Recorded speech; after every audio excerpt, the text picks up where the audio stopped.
నిన్న ఇన్స్టాగ్రామ్లో మన రామ్ చరణ్ గారు ఈ పోస్టర్ అయితే రిలీజ్ చేయడం జరిగింది. అయితే ఇది పైన పోస్టర్ ఏమో ఇది మూవీ షూటింగ్ అనమాట. కింద ఉన్న పోస్టర్ ఏమో మామూలు పోస్టర్ అనమాట.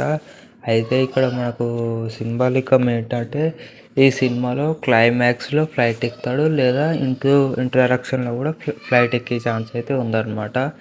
చాలా గ్రేట్ అని చెప్పుకోవచ్చు. అంటే స్టడీస్లో ఫుల్ కవరింగ్ అయ్యి మళ్ళీ రాజకీయాల్లో గొడవలు ఎప్పుడు సక్సెస్ఫుల్ అవుతాడో అప్పుడు ఫ్లైట్ ఎక్కడం ఖాయం అనమాట. ఇదే ఫ్లైట్ చాలా బాగుంది ఫ్లైట్ అయితే.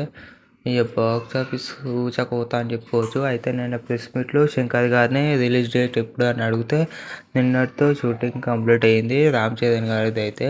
ఇంకా మిగతా యాక్టర్స్ ఇంకా పోస్ట్పోన్ అయినాయి. అవి ఇంకా స్టార్ట్ చేయాలి షూటింగ్ కూడా. ఒక 10-15 డేస్లోగా షూటింగ్ అనేది స్టార్ట్ అయిపోతుంది. అవి కంప్లీట్ అయినాక రిలీజ్ డేట్ అనౌన్స్ చేస్తాము. డిసెంబర్లోగా రిలీజ్ చేసే అవకాశం ఉంది అని చెప్పడం జరిగింది. శంకర్ గారు చాలా గ్రేట్.